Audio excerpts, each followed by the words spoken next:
So hello friends, welcome है आपका हमारे चैनल पर। तो आज जो हम फिल्म एक्सप्लेन करने जा रहे हैं उसका नाम है हैलोवीन किल्स। ये फिल्म 2021 में रिलीज हुई थी और इस फिल्म में हमें बताया जाएगा कि हैलोवीन 2018 के बाद क्या हुआ। तो चले बिना कुछ ज्यादा टाइम गवाए इस फिल्म की एक्सप्लेनेशन को शुरू करते हैं। फिल्म की कहानी ठीक वहीं से शुरू होती है जहाँ पिछला पार्ट खत्म हुआ था, यानी कि 2018 की रात से। हम कैमरॉन को देखते हैं जो कि हैलोवीन पार्टी से घर जा रहा था और वो अपने दोस्त ऑस्कर को भी कॉल करने की कोशिश कर रहा था, जो कि पिछली मूवी में माइकल के हाथों मारा जा चुका है। थोड़ी दूर चलने पर कैमरॉन को ऑफिसर हॉकिन बहुत बुरी हालत में मिलते हैं। हॉकिंस पर डॉक्टर साटन ने अटैक किया था लेकिन वो अभी तक जिंदा है। हॉकिंस कैमरॉन को कहता है कि उसे मरना होगा और यहाँ हॉकिंस माइकल की बात कर रहा है। इसके बाद कहानी जाती है 40 साल पहले 1978 में, जब माइकल लूमी से 6 गोली खाने के बाद भी जिंदा भाग गया था। तब हॉकिंस ने ही माइकल का पीछा किया था। फिर हॉकिंस का पार्टनर पीट उसे बताता है कि बचपन में वो माइकल के घर खेलने जाया करता था, लेकिन माइकल उसे हमेशा अपनी सिस्टर जूडिथ के कमरे की विंडो के पास खड़ा मिलता था। दूसरी तरफ हम लोनी को देखते हैं जिसे 3 बच्चे परेशान कर रहे थे और लोनी वही लड़का है जो टॉमी को बुली किया करता था। फिर इनके पास एक पुलिस कार आती है और ऑफिसर इन्हें घर जाने का बोलता है क्योंकि टाउन में सफेद मास्क पहना एक किलर घूम रहा था। सभी बच्चे अपने घर की तरफ भागते हैं लेकिन लोनी अकेला था। वो भागते हुए गिर जाता है और तभी उसके सामना माइकल से होता है। लोनी डर के मारे अपनी आंखें बंद कर लेता है लेकिन उसके आंखें खोलते ही माइकल वहां से गायब हो गया था और लोनी के पास हॉकिन और पीट खड़े थे। हॉकिंस को अपने ठीक सामने मायर्स हाउस दिखता है और वो समझ जाते हैं कि माइकल इसी में छुपा होगा। दोनों मायर्स हाउस के अंदर जाते हैं और पीट को अंदर एक मरा हुआ डॉग मिलता है। माइकल को ढूंढते हुए पीट जूडिथ के बेडरूम में चला जाता है और उसी विंडो के पास खड़ा होता है जहां बचपन में माइकल खड़ा हुआ करता था। और अचानक ही माइकल क्लोजेट से बाहर निकलकर पीट पर अटैक कर देता है। हॉकिंस माइकल को वार्निंग देता है कि वो पीट को छोड़ दे, लेकिन माइकल नहीं सुनता तो हॉकिन उस पर गोली चला देता है जो कि गलती से उसके पार्टनर पीट को ही लग जाती है। माइकल यहाँ से भाग निकलता है और पीट यहाँ पर मारा जाता है, जिसके लिए हॉकिंस को बहुत बुरा लग रहा था। बाहर लूमिस पूरी पुलिस फोर्स को लेकर आ गया था। वो सभी माइकल को रोक लेते हैं और माइकल को अरेस्ट कर लिया जाता है। इसके बाद कहानी वापस प्रेजेंट में आ जाती है। एक बार में हम देखते हैं टॉमी डॉयल, लोनी जो के कैमरॉन का फादर है, लिंसी और मैरियन। ये चारों माइकल के पकड़े जाने की 40वीं एनिवर्सरी मना रहे थे और टॉमी यहाँ बैठे सभी लोगों को माइकल मायर्स के बारे में सब कुछ बताता है और ये भी कि ये चारों माइकल के सर्वाइवर्स हैं। दूसरी तरफ हम देखते हैं लॉरी उसकी बेटी कैरन और उसकी पोती एलिसन को, जो कि लॉरी को हॉस्पिटल लेकर जा रही हैं क्योंकि पिछले पार्ट में माइकल ने लॉरी को पूरी तरह से जख्मी कर दिया था। वो ये देख पूरी तरह से डर जाते हैं कि कुछ फायर फाइटर लॉरी के घर आग बुझाने जा रहे थे। लॉरी उनके पीछे से चिल्लाती है और कहती है उसे जलने दो, लेकिन उनकी बात कोई नहीं सुनता। इधर लॉरी के घर में आग बुझाते हुए एक फायर फाइटर बेसमेंट में जा गिरता है जहां माइकल उन हथियारों वाले क्लोजेट में छुपकर अभी तक बचा हुआ था। वो फायर फाइटर के सर में छेद कर उसे मार देता है। इसके बाद वो एक दूसरे फायर फाइटर का हाथ पकड़कर घर से बाहर निकल आता है और बाहर खड़े सभी फायर फाइटर्स पर अटैक करने लगता है। वो उन सभी के टूल का इस्तेमाल कर उन्हीं की लाशों के ढेर लगा देता है और फिर माइकल हेडनफील्ड की तरफ जाने के लिए निकल जाता है। इधर हॉस्पिटल में लॉरी का ऑपरेशन किया जाता है। वहीं कैरिन और एलिसन रे के मरने पर रोने लगती हैं। दूसरी तरफ लॉरी के घर से थोड़ी ही दूर पर हम एक ओल्ड कपल को देखते हैं जिन पर माइकल अटैक कर देता है और फिर माइकल घर की ट्यूबलाइट निकालता है और उसे सीधा लेडी के गले में घुसा देता है। इसके बाद वो लेडी के सामने ओल्ड मैन की कमर में किचन के सारे नाइफ एक एक करके घुसाने लगता है और ये दोनों ही किल माइकल बहुत ही ब्रूटल तरीके से करता है। इसके बाद माइकल एक चाकू लेकर यहाँ से आगे बढ़ जाता है। इधर पुलिस लॉरी के घर पर पहुंचती है और उन्हें वहां पर सिर्फ फायर फाइटर्स की डेड बॉडी ही मिलती है और वो समझ जाते हैं कि माइकल मायर्स अभी तक जिंदा है। और फिर इमरजेंसी अलर्ट पर खबर दी जाती है कि हेडनफील्ड में एक किलर घूम रहा है। इधर बार में भी न्यूज चैनल से सबको पता चल जाता है कि हेडनफील्ड में कई सारे मर्डर हो चुके हैं। टॉमी समझ गया था कि ये सब माइकल मायर्स ने ही किया है और वो वापस आ गया है। साथ ही 2 पागलों के फरार होने की खबर भी आती है जिनमें से एक माइकल ही था, लेकिन उसका चेहरा हमें नहीं दिखाया जाता। एक कपल मार्कस और वेनिसा वहां से डर कर जाने लगते हैं, लेकिन जैसे ही वेनिसा अपनी कार में जाकर बैठती है उसमें माइकल बैठा हुआ था। वेनिसा तभी भागकर बाहर में आ जाती है और लोगों को बताती है कि वो किलर उसकी कार में बैठा हुआ है। ये सुनकर टॉमी और बाकी लोग माइकल को पकड़ने बाहर निकलते हैं। टॉमी बिना डरे वेनिसा की कार के पास जाता है तो माइकल वो कार लेकर वहां से भागने लगता है, लेकिन भागते हुए वो कार को पोल में ही ठोककर एक्सीडेंट कर देता है। टॉमी उन बाकी लोगों के साथ उस कार को चेक करने आता है तो माइकल फिर से गायब हो गया था। असल में कार में माइकल था ही नहीं, बल्कि वो पेशेंट था जो आज सैनिटोरियम से भाग गया है।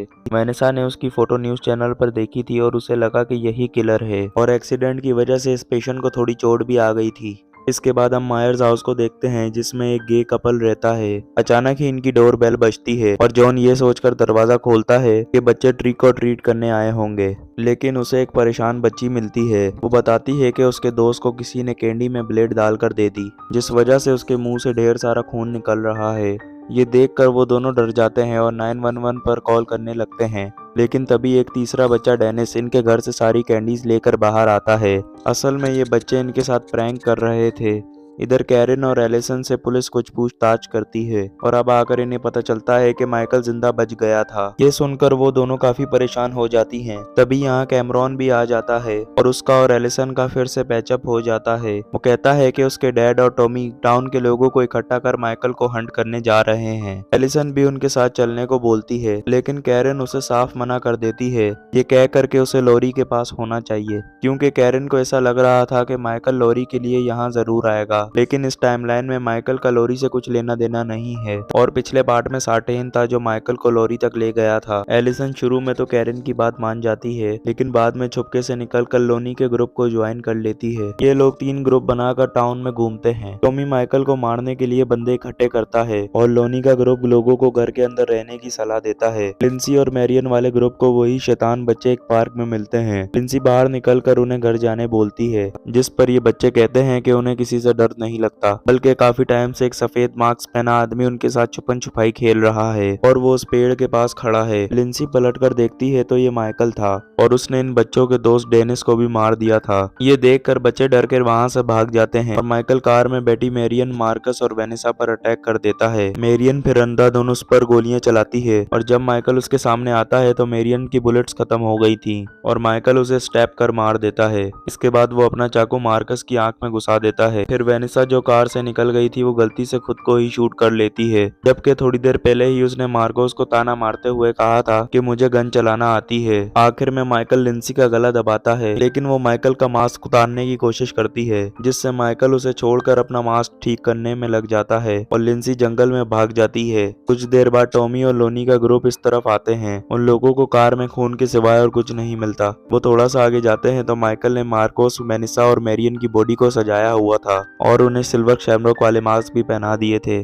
कुछ दूर चलने पर ही इन्हें जख्मी लिंसी भी मिल जाती है। बताती है कि उसने माइकल का फेस देखा था। इधर ऑफिसर हॉकिंस को भी लॉरी के रूम में लाया जाता है। वहीं बाहर हॉस्पिटल लाशों और जख्मी लोगों से भरता जा रहा था। टॉमी भी लिंसी को लेकर यहाँ पहुँचता है। कैरन उसे बताती है कि माइकल लॉरी को मारने यहीं पर आएगा। ये सुन वो सभी लोगों को चिल्लाकर बताता है कि ये सब माइकल ने किया है, लेकिन आज की रात हम माइकल को जिंदा नहीं छोड़ेंगे। और सभी लोग टॉमी की हाँ में हाँ मिलाते हैं। लॉरी को जब पता चलता है कि माइकल अभी तक जिंदा है तो वो भी चाकू लेकर उसे मारने दौड़ती है, लेकिन कैरन उसे किसी तरह समझाती है कि ऐसी हालत में वो माइकल का कुछ भी नहीं बिगाड़ पाएगी। इसी टाइम वो भागा हुआ मेंटल पेशेंट इस हॉस्पिटल में हेल्प मांगने के लिए आता है। उसे देखकर लोगों को ये लगने लगता है कि ये माइकल है।